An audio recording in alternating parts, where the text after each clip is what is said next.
Hi everybody, welcome to Gunpla TV. Hey guys. Brought to you by HobbyLink Japan. This is episode 176, if I 76, recall correctly. And we're coming back from Shizuoka. Yes. We got lots to talk about when it comes to Shizuoka. Absolutely. So we're going to save that for the end of the show because we also have lots to talk about in the show. We got a bumper episode for you guys. We're going to be throwing lots of stuff. Star Wars. We're throwing lots of stuff at you. You can see the stack of stuff I've got here. Ryan, why don't you go ahead first and show us, what you've got in your hand there. Okay, cool. Give me a sec. Okay, well here we have Boba Fett from Star Wars. Yeah. This is the Revoltech, or as they call it, Revo action figure. Bobo. Yeah, Revo Bobo. I really like Boba, but I've actually read the extended universe stuff where he actually survives the Sarlacc pit with his Mandalorian armor. Okay. And he goes on to be actually a pretty good guy, which makes the prequels really strange to me. He's like a life-changing experience. But he's like, I saw my dad's head get chopped off by a Jedi. I'm totally screwed now. But hey, when you're face to face with your own death for 1,000 years, like, you have time to, does the Sarlacc give you snacks? Or rehabilitate. Anyway, so this is a Revo figure. So what that actually means is a lot of movement. Yeah. Like a lot. Whoa. So much movement, you can pull his arm out if you want. Well, that's the thing, like, with these, specifically what they're called, like, Robotech joints or whatever. Yeah. Like, they're made to, like, pop off, spin around. And, like, he can go nuts. Not like some people have said, oh, but you can see the joints. But, well, it's a Revo. Yeah. Like, it's all about the joints. Yeah, it's all about the joints. And so he can do this, Don't kill me! Yeah, that's his death pose. That's right. But he does come with accessories. He comes with his pistol over here. Which that's cool. I think I put it in there pretty good. There we go. That's so you get a little... Or he said to her, I don't know. You get his nice little pistol. You also get his... I guess it's a laser gun, but I'm thinking sawn-off shotgun. Yeah. Do they need a shotgun in space when the distance is like so large? Well, I think he's land-based. That's right. He gets up and close. He does have his jetpack here. Yeah. Which led to his doom. That's right, because blind Han Solo whacked him. What I actually quite like in this is actually you get a lot of like scrapes and detailing on the armor. Yeah.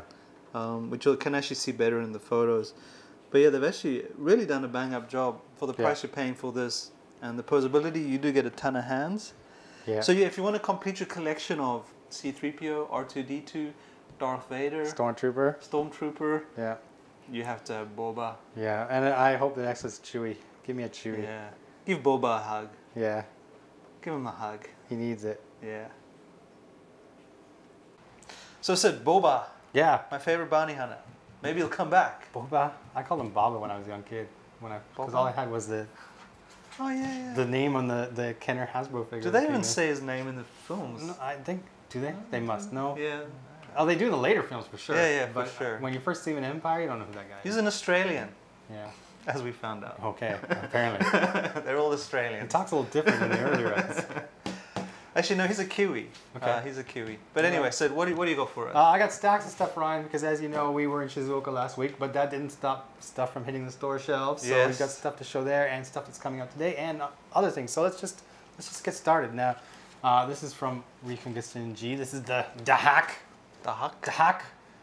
When you look at the katakana, it's like a Dahak, which reminds me of like Dafuk, but I don't know if I should say that on camera. Anyway, so, I'm really liking these Recongiston G suits now. Fantastic. I think they look great. So, and this one kind of goes right along with that. But now what's interesting more to me is we're getting like the origin kits. We got Shizuoka before, and now we have the Guntank, and it is cool, and I'm going to open this up. Sweet.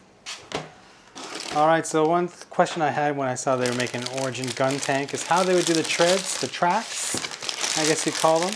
Not a military guy. So let me make a lot of noise while I open them up here and then show you what we've got. On these runners, which are labeled D, we have the tracks. Not bad, eh? Not bad. I guess they're just going to squeeze together and something's going to go in between.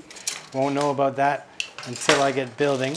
Now there's going to be a lot of this lighter gray type of parts because of the color scheme in the early type Guntank. You can see that these pieces are the same color but a little more sizable in here, as well as some parts that are a little darker, which will be for the joints, and then there's a clear part in there. So I'm looking forward to putting this big Guntank together because I've never built a Guntank yet. All right, there you go. Guntank, early type. Looks awesome. Okay, I got more, don't worry. These are coming fast and furious. 8. Let's start. 8. Let's start with The End. I don't know why they call them The End, but I do know upon opening up the box that you're getting a lot of these foil stickers on this guy. And this guy, you can see he's got these little large plastic pieces that kind of look like the wings you would see on the Death Scythe and whatnot. Full cloth type of things here. Now, here's the runner that I wanted to find you, the yellow one in here. Let me open this up for you guys. Now, you can see that this guy is supposed to have like this hand. If you look at the box art here, you can see he has these hands that kind of, they're large hands on his cloak kind of thing. They're not really his hands, but they're like his hands, like an extra set of hands, although he looks like a bat there. This is how you're going to construct them. Now you do get smaller hands, of course, but you are going to be putting these large ones together, and they will bend, so that is pretty cool. So fans of The End, you're going to be able to actually build these hands, and they are going to be somewhat articulate, although the individual fingers are not. All right, next up is Denial Gundam. I think the Build Fighters Gundams from this season, they have some crazy names, Denial and The End. Now this is the cool runner here. Let me open this up. Let me show it to you. Look at all these parts. Like, I mean, look at these plastic clear effect parts. They are kind of injection kind of color. They sparkle. Now when you build this guy, you can build like him with this kind of hair, and this is similar to what we had on the HG Nobel Gundam. Or else you can start using this other piece that kind of will make like a ponytail and also be somewhat articulate. And then you get the extra parts here that you'll be able to strap onto his back when he gets a little bit crazy. There's the runner for the most part with frame and armor parts. And just when I thought that, you know, I'd seen all the clear parts, look at this.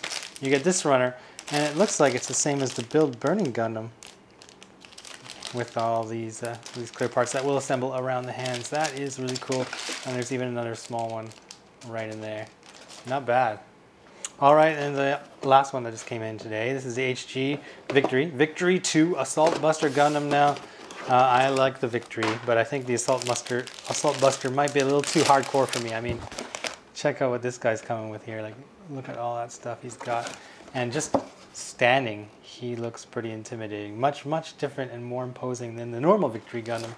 But it is pretty cool kit here. And you know, you're getting all these extra parts, which don't come with the original Victory, of course. Some colored parts in there with the gold and blue. And you will need to do some sticker work because there's some foil stickers in there, but that's okay. It's well worth it when you're doing the Assault Victory Gundam. All right, so that's it for Plamo that's come in, but I got something else. Well, it's not Plamo. It's like metal composite, remember this thing? Yes. Remember we showed the fixed figuration Banshee. Well, now we have the origin version of the RX-78-2, and there's some confusion about what this is. Yes. Because an RX-78-2 has already come out in fixed figuration. So I thought, you know what? Let's open this baby up and show everybody kind of what they can expect from this origin RX-78-2, because it's awesome. Okay, so here's the fixed figuration, and it's kind of just like the Banshee we showed, where you have this plastic casing layered over top, kind of holding the extra parts. And you can see here, the extra parts here involve armor pieces that you actually have to kind of swap in and out on your RX-78-2. Now we're going to get to that. I'll take the backpack though, because I kind of need it. Those extra hands can stay there for when I need them. Now here's the bottom of it, and of course you get the shield. You get 2 bazookas. You get a shoulder cannon. That's this thing. This is the grip for the shield. You get, you know, your rifles, and you get a very cute little core fighter. I'll talk about that in a second because it's actually involved in here, and the RX-78-2 himself. So let me kind of pull this guy out here.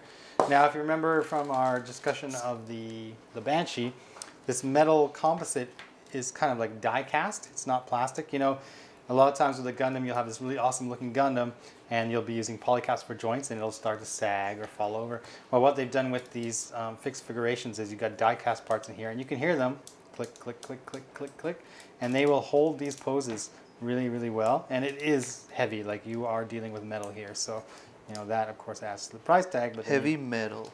then you got this thing that's almost indestructible. So let me just throw this backpack on here.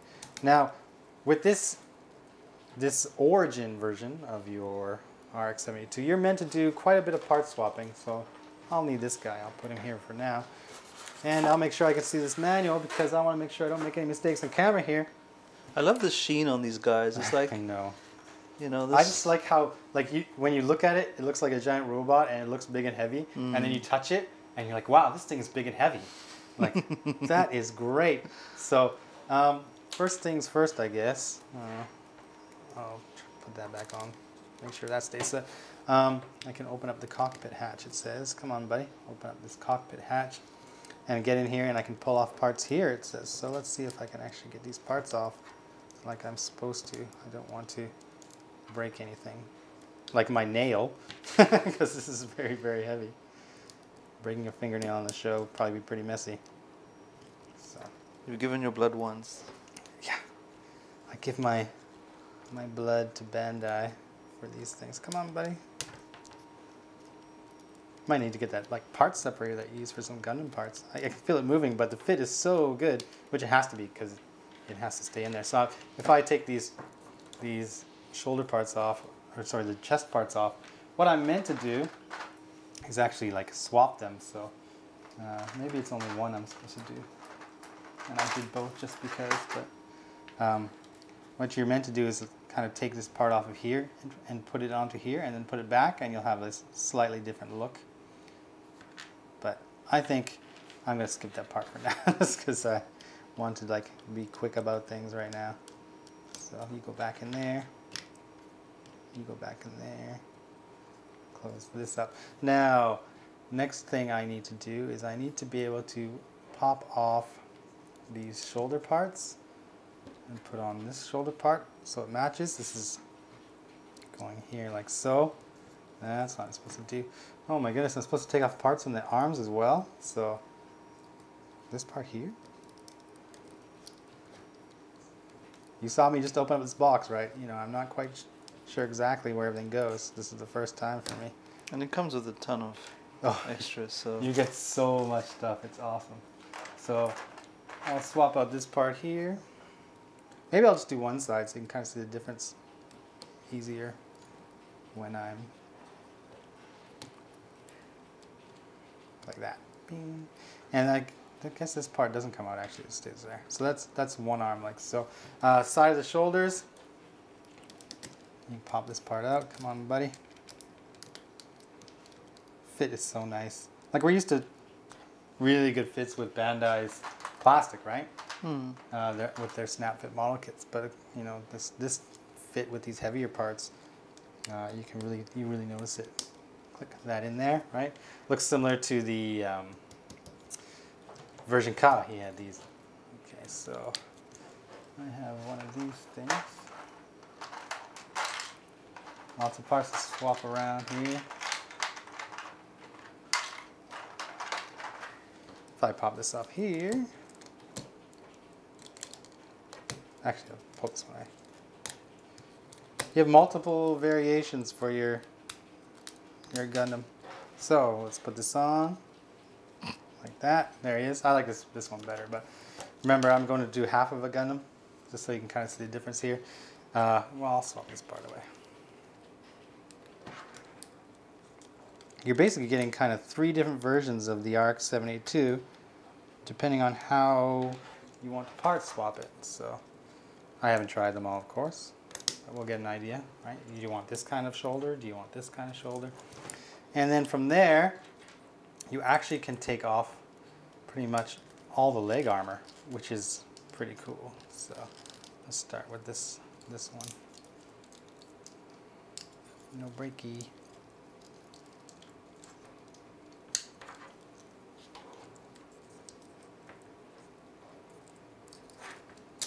Like that, and I will get, I guess it's this part here, yeah, put in there. You can see it's got a different kind of knee joint, right? Most people are familiar with this look. Well, now you get this kind of look on here, and I can actually pull away the ankle joint and get the same kind of look for the ankles. Come on, you. you. That was easy, actually. There it is. And apparently, if I'm looking at this properly, you can actually pull off the parts for the arm. Like, this is like almost like a model kit, the amount of work you can do on it, the armor. So you then have a couple armor parts to put on here. Let's see if I can get the right ones.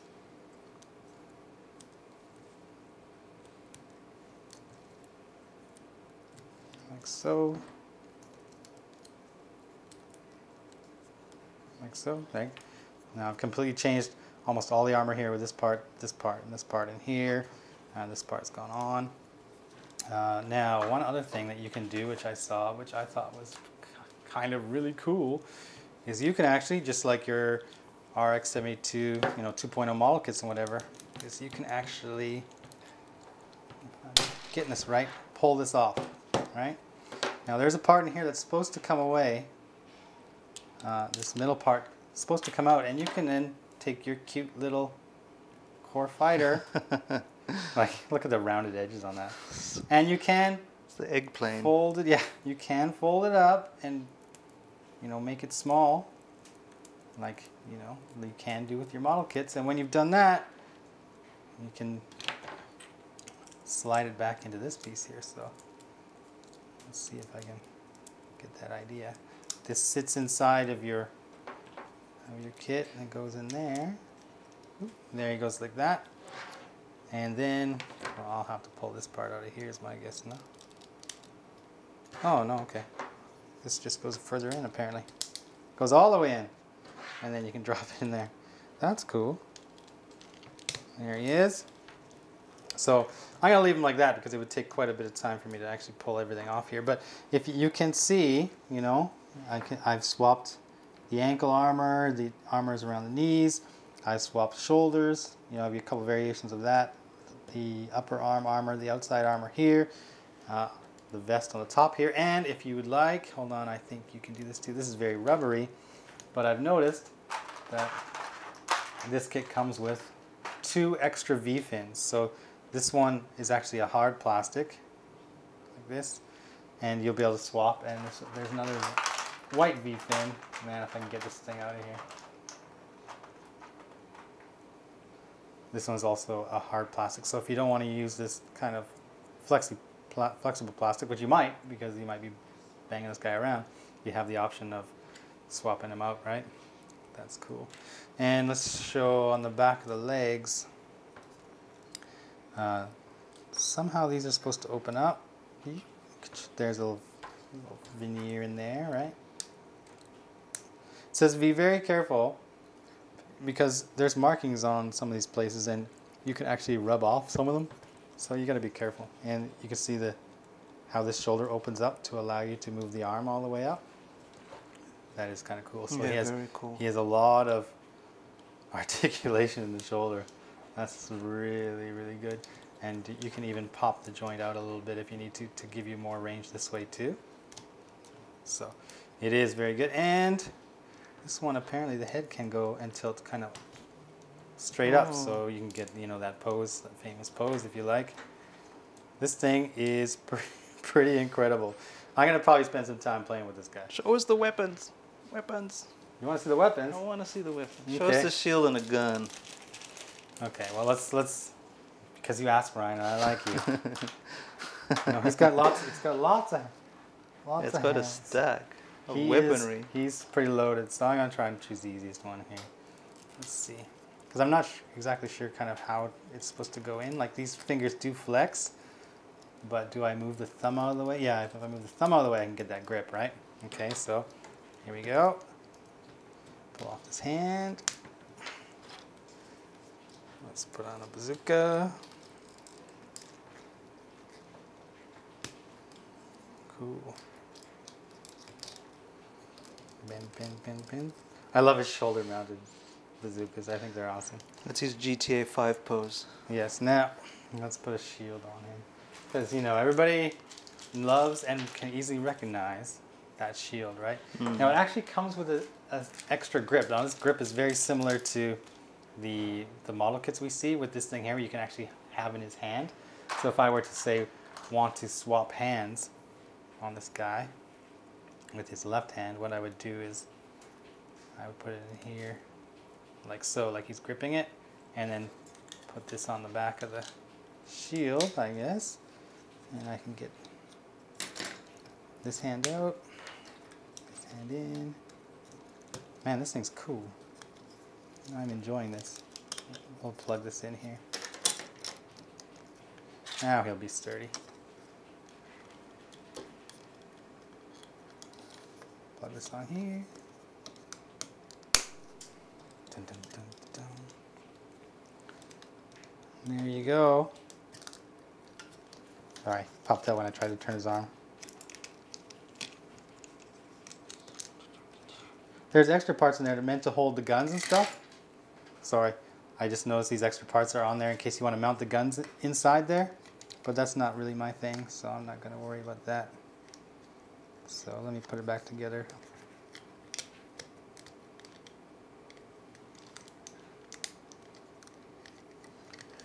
Sorry, Ryan, give me 1 second. No worries.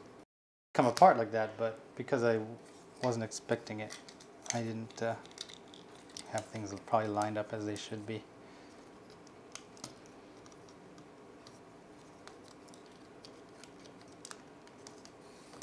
Okay, again. There we go. Let me see if I can get them kind of stretched out here, you know. Sometimes you kind of forget how cool the RX-78-2 is. So I'm really glad Bandai went back and made this kind of figure for it. Because like this is what do they call him? The granddaddy of Gundams. Yeah. Like, no, he looks, you know, he's been looking cool. Kind of like this since the end of the 70s. So, yeah, I think he looks awesome. Disco Gundam? Yeah. RX-78-2 is what's written on there. RX-78-2. Fixed figuration. All right, so yeah, I will play with this guy some more. And we actually have some available in stock, so there'll be a link under the post. Maybe please some check them out. uncertainty as to what was in this box caused some hesitation among people. Well worth it. But yeah, you know, I just showed you kind of just what exactly you get with this thing. It's amazing. So yeah, you stay over here with me, buddy. Ryan, now I see something on the table here. Yes. There's a little bit of buzz about this, a lot of buzz about this. This is cool. The X-Wing? We started talking about this several weeks ago when it came out. Yeah, this is the 148th X-Wing moving edition. Moving edition. We did an unboxing on the HobbyLink TV. And Ryan, you've been assembling yours. I have. So why don't you talk about that, and then I'll talk about what I've done with the one that I have. Sweet. Give me a second to get set up. Button. Okay, so as Sid said, this is the moving edition, not the movie edition. Yeah. Of the X-Wing. It's 1/48th scale. And yeah, it's impressive. It's big, but we know why you're here. That's right. Hold on. Let me do it. Let me get right on that thing. Okay. Money shot. Money shot. Go. Turn it on. Turn it on, please. Yeah. So as you will notice, we have LEDs for the rockets. Yeah. And there are LEDs here. Let me just press this. It might be hard to see. Can you turn it to the side a little bit? Like that. One more time. So you'll notice over here there's also LEDs in here. Give me one more time. One more time? Yeah, there it is. That's what we want to see. So I've only, as you can see, built half of this guy. Yeah. Now, while assembling this, you actually need to put it on the base initially to open the wings up. Yeah. Because when you get the kit, this is actually closed. Yeah. But as you'll notice, it's very straightforward. You just basically, well, you put in the batteries, which don't come with the kit. That's so you right. need to buy batteries. But they're AA, so you'll they're double A, so you should have some in your house. And you just put it on there, and then you can go. When I did that and I heard the sound, I was like, is that really the sound? And so I looked up the Death Star attack scene on YouTube to listen to that S-foil open. It was pretty close. But then I was told, that's pretty noisy. And I was like, well, there's nothing I can do about it. But then I discovered at the back of the manual, it shows you there's a silent mode, there's a display mode. Yeah, there's some stuff you can do here. Demo mode. Yeah, it's pretty cool. You'll actually notice that there is also an LED in the cockpit. Yeah, yeah. Right, for his like panel or whatever. Yeah, right where his panel is. Now look, Sid is doing the decals. I'm actually just doing the stickers. There are a number of stickers. I'll pull it up and you can have a look at it. This needs to be shown. Yeah, so I mean that's all the stickers. You can see I've started to pull some of them off. I mean, you kind of need to use the stickers or the decals, but I recommend you use them. Especially for the cockpit scenarios. Yeah, like the cockpit, you can see this is a different sticker set for the cockpit. Yeah, those are for the LEDs. They kind of go around the plastic where the LED is housed to reflect that LED to light. reflect the LEDs everywhere. So, and actually I really like this 48 scale. Yeah. It's a good size for my eyes. There is also a very little R2-D2 in the back here, which I think Sid is probably going to detail up. Yeah, it's really tough. Yeah. It's really tough. He's a tiny little guy. But yeah, I mean, Bandai's done a really nice job with this. And just the amount of variations you can get in there. I think you can have 3 different windshields. Is that right, windshields? Yeah, the canopy, you can have one that's totally closed, or one that will flip open like the one you've got on there. And you have stickers and decals where you can actually do all the detailing in the canopy. Yeah. So, and as Sid has demonstrated, you know, you can do a lot with the figure. And I'm very excited to see Sid's. But I will do the stickers and we'll compare them later for sure. Awesome. But yeah, get your X-Wing on. So there we go. I didn't finish it. My mom was here. She just left. So I will make sure I put on the wings. Back in the saddle. Yeah. Family obligations kind of get in the way, but you know, you got to do what you got to do. Shoot for the stars. That's right. Now, what do you got? My question for you, Ryan, is I'm assuming that you're going to go with the stickers that come with the kit? Yes. Yeah, well, I went the opposite way. I went with the water slide decals. I got mine here. And because I was doing the water slide decals and I would need top coat, that means I had to kind of go about constructing this a little bit differently than the manual says. So can I talk about that? Yeah, no, Sid went crazy. Okay. Okay, so I decided that I was going to use the water slides when I build mine, which meant that if I follow the manual and kind of just assemble it all, it would be really difficult to get some of these decals on. So I decided I'm going to have to do this in sections. And what I did is I built what I needed to of the main body here. And before that I had to put the decals in here and top coat it, make sure it was dry, and then I can continue on with my build. And once I got that done, it was just a matter of laying decals on, and I was actually quite surprised at how many there are. Like I have one here that kind of loops around, and there's one going down this stretch, and here I lay some on top here, I lay some on top here, and I still will need to put some on the sides here and then flip it over, and I will need to do all of the bottom. But what I thought was, you know, if I'm putting these decals on and I flip it over and try to put these decals on, I might damage the decals on the top. So I decided to do it in halves, and what I've done is I've actually put the gloss top coat on here to protect what I've done, and I will turn it over and I will do the bottom and I will put the top coat as well. But that meant that maybe could be a problem with the LED wiring if I top coat those wiring or these LEDs. So you can see that I've run the wire kind of back through the wings here and taped them together so that nothing can get to them when I start spraying. So they will stay like that.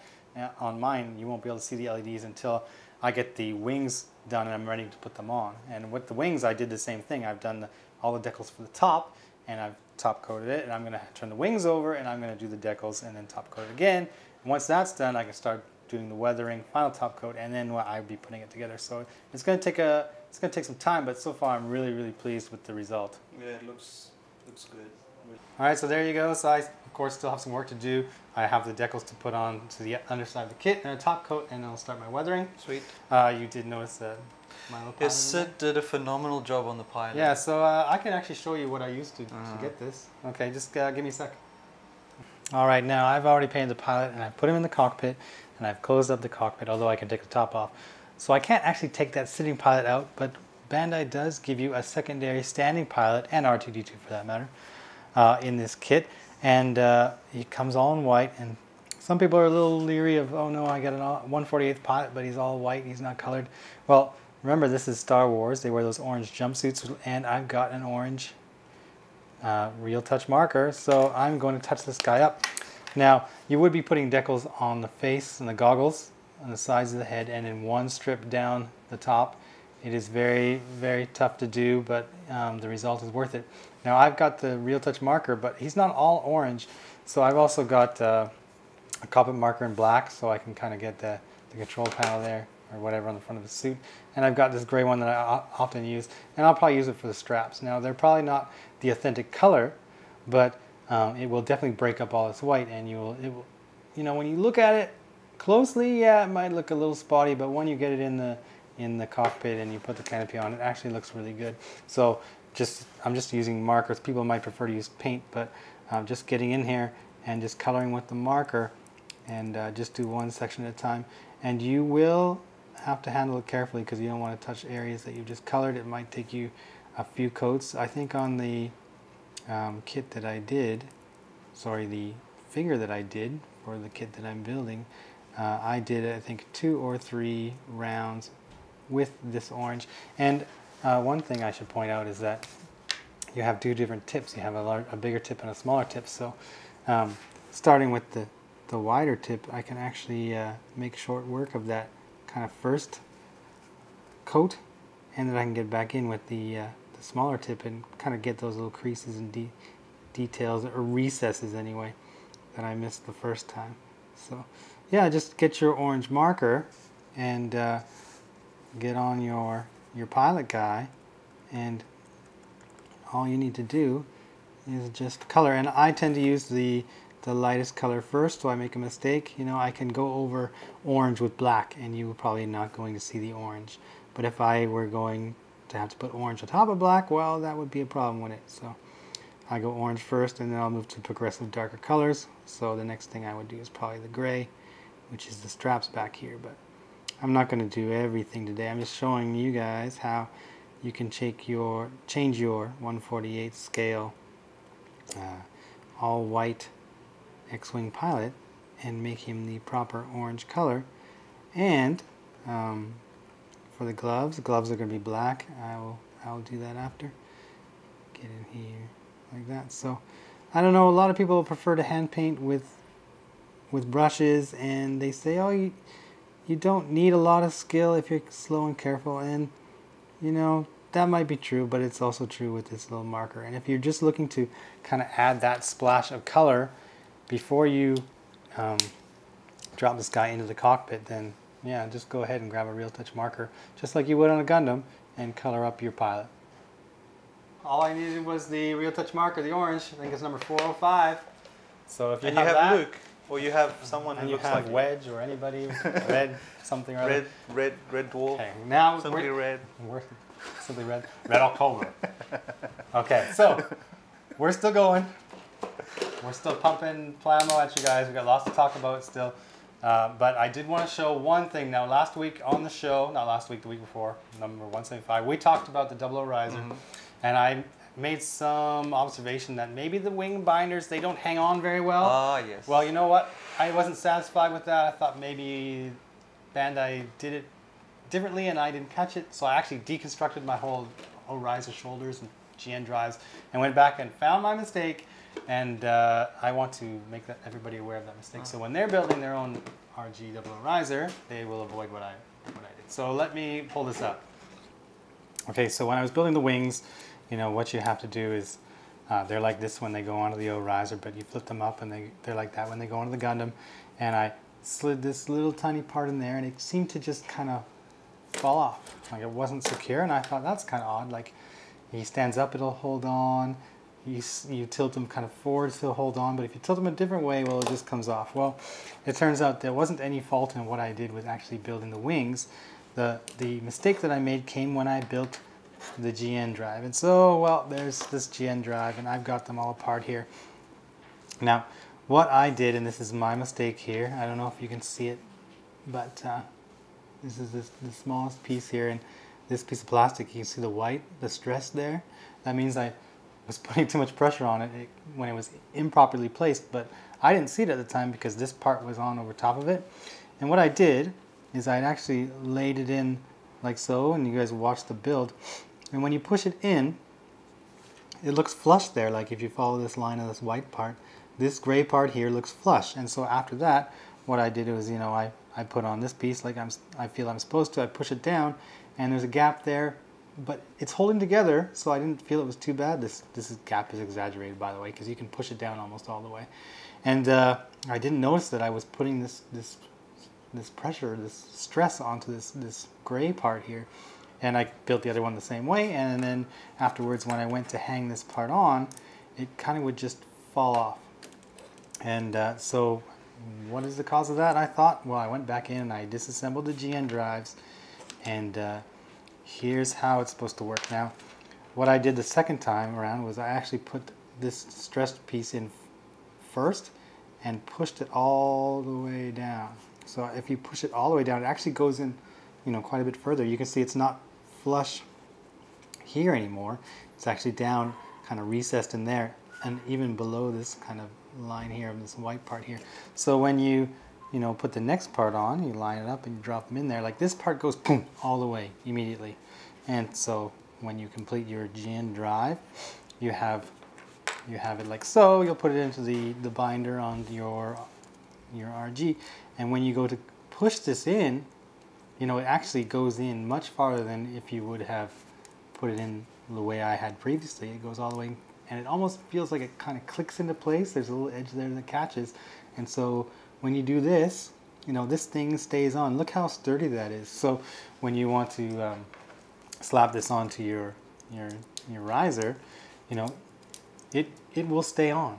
It's actually really well designed, and I'm glad to find out that this wasn't, you know, a problem that was Bandai's fault. It's just me kind of rushing through the build for the sake of the camera, mind you, and just trying to get it done quickly, and not noticing that when something looked like it was in place, it wasn't quite in place as it should have been. So there you go.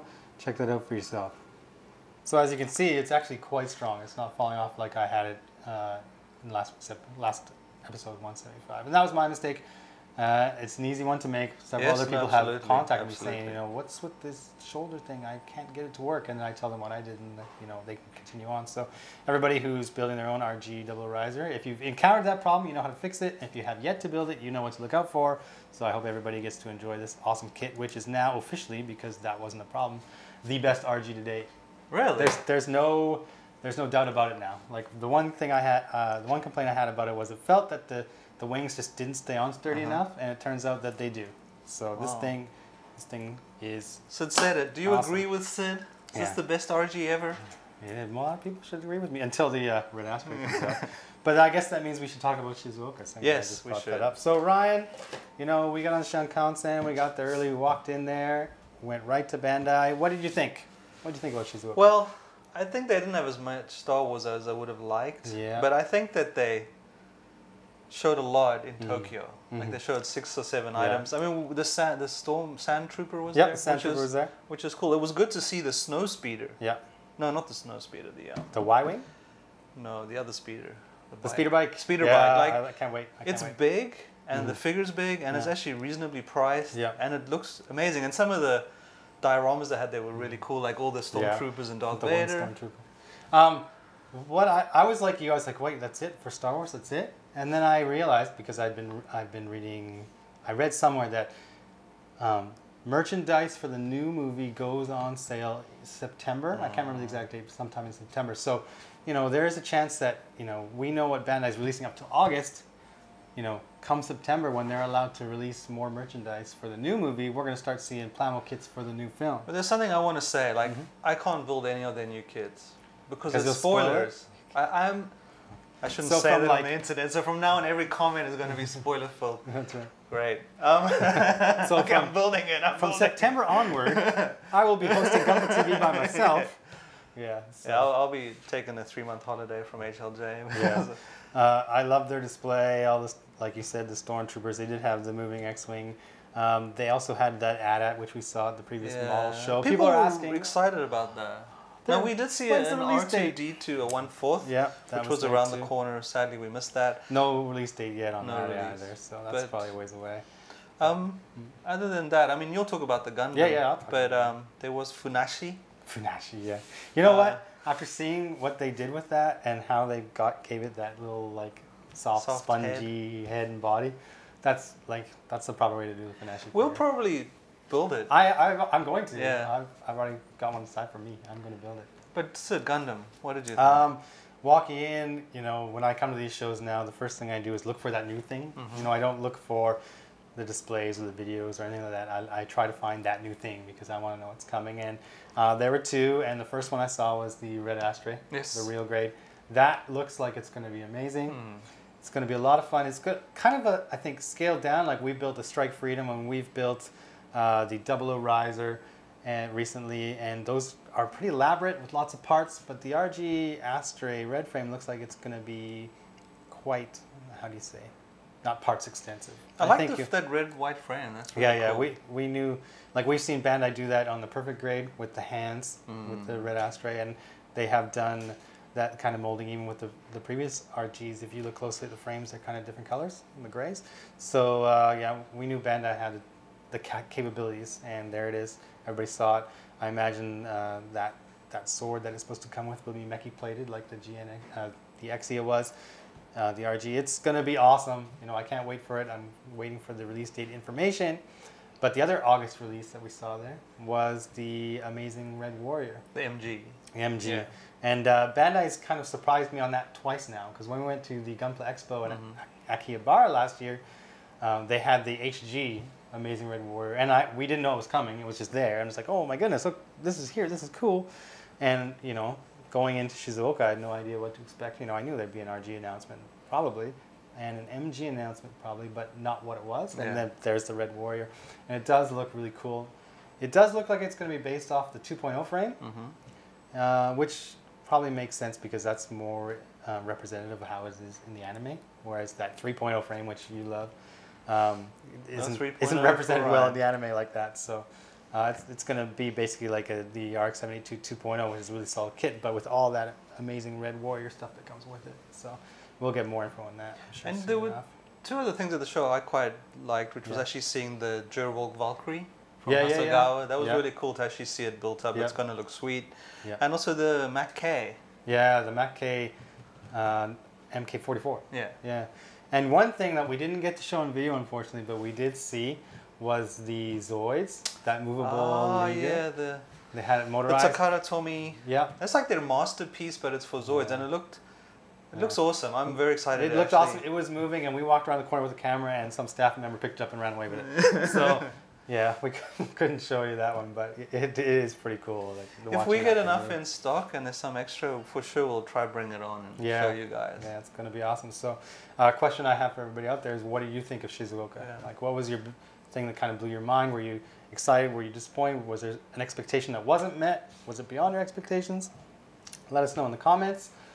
Speaking of comments, you know, I have no kits to give away to viewers this episode, but I do have one to show, which we will give away next episode. Can I do that? Do that. All right, now. And sorry, before you bring that, just a reminder to everyone, you know, we will be at Anime Expo. Oh, yes, in Los Angeles. In LA. A few people have said that they will be there or thinking about it. First week in July. Yeah. Let us know in the comments if you're going. We'll have a booth. We'll be selling stuff. We'll be shooting videos. Sid might even be doing some live builds at the event. Yeah, come on over and watch me cut myself. We will put up information on HLJ soon with which booth we'll be at and all those kind of details for you. But yeah, we're super excited. I've never been to America. I've never been to an anime expo, a con of any kind. So I'm stoked. Gonna nerd out. Wear your Star Wars cosplay outfits and stuff. Wrong event. That's right. Okay, so, you know, I told Ryan before we started filming, this is going to be a big episode, and I've been telling everybody out there this is a big episode. So, to continue on with that idea, theme, whatever, we're going to give away something big, Ryan. What? Yeah, this is the MG Strike Freedom. You're going to give it away? Burst. I got to give it away. I got no space, Ryan. So, for those who don't know, hey, look. So it's only got space for PGs. Yeah, you take up all of it. Then it comes with the poster. And here he is. Now, we've seen the PG Strike Freedom up close, and we've seen the RG Strike Freedom up close. Well, here is the Strike Freedom Full Burst, which has some of the similar mechi plating that we've seen in that This is PG. A very nice prize. It is cool. It is awesome. And it even comes with the extra effect parts you will make for its Full Burst and the stand. So this guy's packed up. Packed with goodness. He's got so much stuff. Like even his custom stand you can use for it if you want. If you choose not to use the action base. And maybe I'll keep 2 bases. That's right. All your base belong to us. So, some lucky winner out there who's not going to spam our comment section is going to win the Strike Freedom Full Burst. We are keeping track of those kind of things. So, Ryan, why don't you tell us about how they win? Yes, you got to go to the blog post on HobbyLink.tv to episode 176 and leave a comment there, and then you'll have a good chance of winning. We are able to tell if there are spammers, so just put a comment. Push your luck. Let's play. Let's even the field. And just a reminder to everyone, we are brought to you by HobbyLink Japan, HLJ.com. Please buy your kits from us. We're also on Facebook. I know. YouTube. Tumblr. Reddit. You can contact us on any of those places, and we'll do our best to get hold of you. And we have fantastic groups on HobbyLink. Oh TV. Fantastic groups. They're awesome. I'm participating in there. Of course, as soon as I saw the RG, I came back to the office and I'm like, so, in the RG group, what's everybody think? I mean, there's some fantastic people in there posting as well, and thank you. Really appreciate it. Okay, so we're nearing the end of this month, May. Next week, MG Hyakushiki 2.0 with that gold, which we did show at the Shizuoka Hobby Show and was really nice to see. I think the RE100 DJ is also coming out. We talked about that at the Shizuoka Hobby Show. It looks really cool. Yes, it Once does. we saw actually the runners and kind of the size of it, of course. It's tough to tell before you actually get a view of the actual piece, how big it is when you look at images and stuff like that. And RE100 tend to be quite big. So, and on top of that, whatever else is going to be coming in, we're going to be showing it, and we're going to be hopefully looking into showing you some things not necessarily related to Gundam plastic, but of course the other kinds of plastic models that we saw at the Shizuoka Hobby Show and beyond. So keep watching us, and thank you, and we'll see you later. See you guys.